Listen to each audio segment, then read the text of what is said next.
لیکن آپ سے ان کی موجودگی میں ہی ایک چیز میں طے کر لیتی ہوں کہ ہم کوشش کریں گے انشاءاللہ ہر مہینے میں ایک دفعہ ایک درس عبدالقائم صاحب سے ہم رکھوا لیا کریں. تو نیکسٹ جو بھی ہم پلان کریں گے اگلی تاریخ میں، اس میں انشاءاللہ ہم ایمان پر محترم سے ایک کروائیں گے درس. تو جو بھی آپ کے لیے اویلیبلٹی ہو، آسانی ہو، مجھے گروپ پہ اپنے اپنے میسیجز میں بتا دیجئے گا.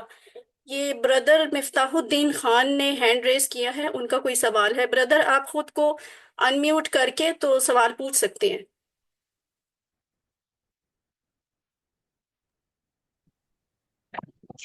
جی السلام علیکم. جی وعلیکم السلام. وعلیکم السلام. میں نے ابھی آپ یہ بات کر رہے تھے، میں اصل میں لیٹ جوائن ہوا ہوں، لیکن ابھی آپ یہ بات کر رہے تھے کہ ہم نے قرآن کو اس کام کے لیے رکھ لیا ہے کہ مردے کی جان نہیں نکل رہی تو ہم یہ پڑھ لیں اور یہ کام کر لیں. تو یہ چیزیں بھی تو احادیث میں ہیں نا کہ اپنے مردوں کے قریب آپ سورہ یاسین پڑھا کریں، اور یہ اس طرح کے کام ہیں. تو کیا یہ ہم اس دین کی مخالفت کر رہے ہیں یا ہمیں یہ کام نہیں کرنے چاہیے؟ مقصد ہوتا ہے اصل یعنی کتاب بھیجنے کا، اور وہ ہوتا ہے ایمان لاؤ اور اس کے مطابق عمل کرو. ایک اس کے اضافی فوائد ہوتے ہیں. جو لوگ اصل حق تو ادا نہ کریں اور اپنے اغراض کے لیے استعمال کریں تو ان پر اللہ کا غصہ بھڑکتا ہے. یعنی اصل حق اگر ہم ادا کریں گے تو یہ چیزیں آٹومیٹیکلی اللہ لازمن دے گا جو فائدے حدیث میں بیان کیے گئے. اب حدیث میں بتایا گیا کہ اس کے 5 حقوق ہیں. اس پر ایمان لاؤ، اس کو زبان میں پڑھنا سیکھ لو جس میں اللہ نے نازل کیا یعنی ناظرہ. پھر اس کا مفہوم سمجھو، پھر اس کے مطابق عمل کرو، اور 5واں آتی ہے کہ اس کو دوسروں تک پہنچانا ہے. اب یہ حق جو ادا کرتا رہے گا اس کو وہ تمام فائدے حاصل ہوں گے. جو یہ حق ادا نہیں کریں گے اس کا نتیجہ آج امت مسلمہ پوری دنیا میں جو ذلیل اور رسوا ہو رہی ہے، یہ اسی کا ایسا خزانہ ہے. میرے بھائی آپ دیکھیں کہ لاکھوں حافظ پاکستان میں تیار ہو رہے ہیں سالانہ، لاکھوں قرآن روز ختم ہو رہے ہیں، پھر ہمارے دن پھرتے کیوں نہیں؟ اللہ کی غضب اور اللہ کی پکڑ کیوں ہم پر آ رہی ہے؟ اور دنیا کے کفار کیوں اتنے دلیر ہو گئے ہیں کہ ہمارا خون جو ہے نا وہ دنیا میں سب سے سستی چیز بن گیا ہے؟ وجہ یہ ہے کہ ہم قرآن کے اصل حق ادا نہیں کر رہے، اور اصل حق کو چھوڑ کر اپنی عقید اور اغراض اور مقاصد کے لیے جب اللہ کے کلام کا استعمال کریں گے تو اس پر اللہ کا غضب بڑھتا ہے. تو یہ بات ہے. بہت شکریہ، بہت جزاک جزاکم اللہ. جزاکم اللہ. کوئی اور سوال نہیں ہے تو پھر ہم آگے چلیں. اچھا، آپ سب سے درخواست ہے، ہم عبدالقائم صاحب سے اجازت چاہتے ہیں. عبدالقائم صاحب کا بہت شکریہ، انہوں نے اپنے وقفے سے ہمیں. سب بہن بھائیوں کو السلام علیکم ورحمۃ اللہ وبرکاتہ. وعلیکم السلام ورحمۃ اللہ وبرکاتہ. عبدالقائم صاحب کے لیے بہت سی دعائیں کیجیے گا، اللہ تعالیٰ انہیں اس کام کی، اس نیکی کی بہترین جزا دے، بہترین صحت والی زندگی دے، اور ان کی زندگی کو اسی طرح نیک کاموں میں اور درس و تدریس میں استعمال کروائے. الحمدللہ رب العالمین. جزاک اللہ خیرا کثیرا. السلام علیکم عبدالقائم صاحب، اب آپ سے ہم اجازت چاہتے ہیں. شکریہ. ہیلو، جی جی شکریہ. بات کروں بند کروں. جی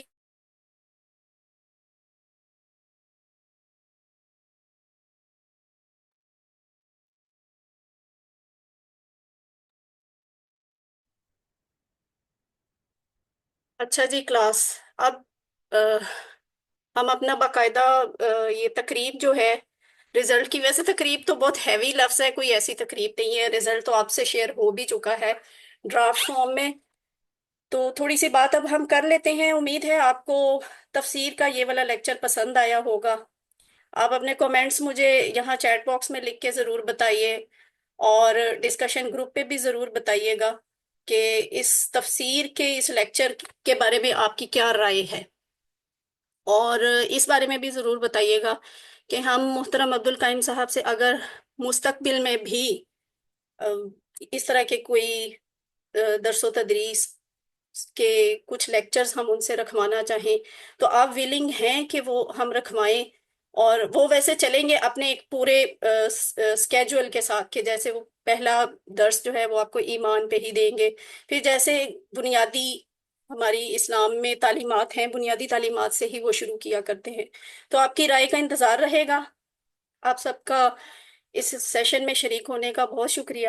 اب ہم باقاعدہ بس آگے چلتے ہیں، اور اس کو ذرا فاسٹلی میں موو کروں گی۔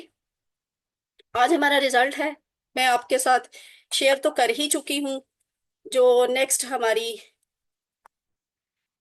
سیگمنٹ ہے اس میں آپ کو یہ بتاتی چلوں کہ الحمدللہ ہم نے 2.5 ماہ پہلے یہ کورس شروع کیا 30 جولائی سے۔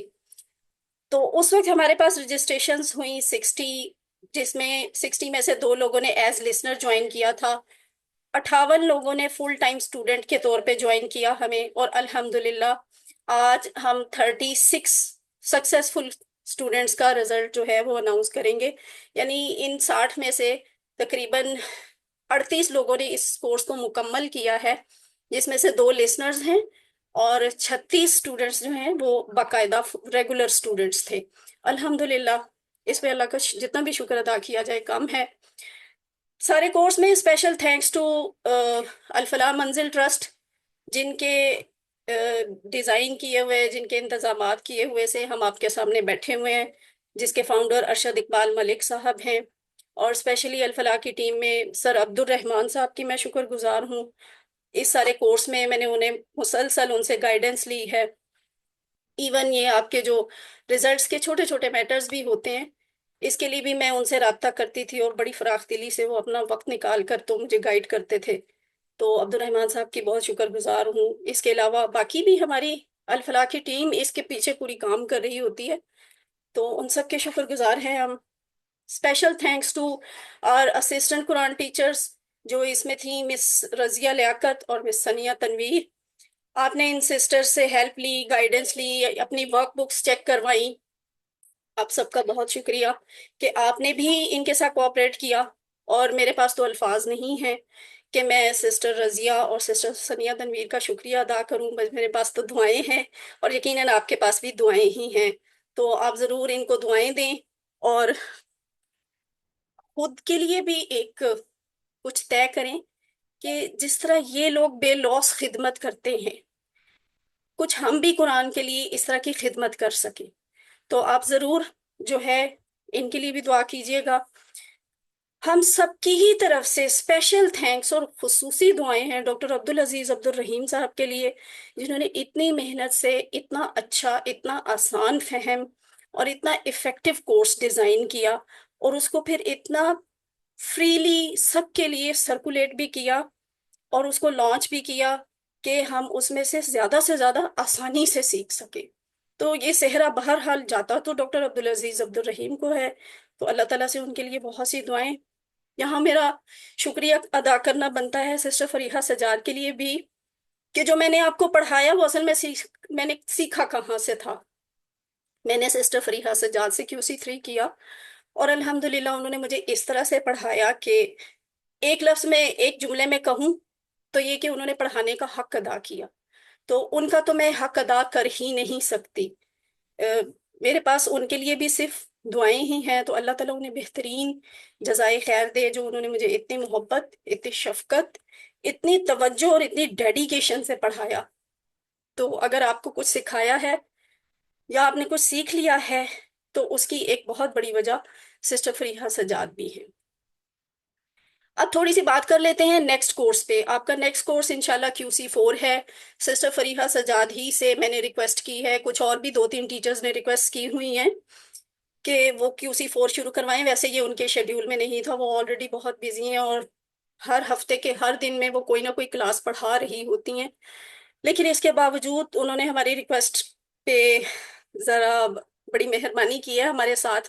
تو اب آپ کا QC4 انشاءاللہ شروع ہو رہا ہے۔ QC4 میں آپ سورہ بقرہ کی آیت نمبر 77 سے 105 سیکھیں گے۔ اس میں ترجمہ ہوگا، مختصر تشریح ہوا کرے گی، اور گرامر کا کچھ پارٹ ہوا کرے گا، اور وہی جو ہمارا ایک سکیجول ہے کہ 12 لائیو انٹریکٹیو زوم سیشنز کے تھرو ہم کورسز کرواتے ہیں۔ QC4 بھی آپ کا 12 سیشنز پہ ہی ہوگا۔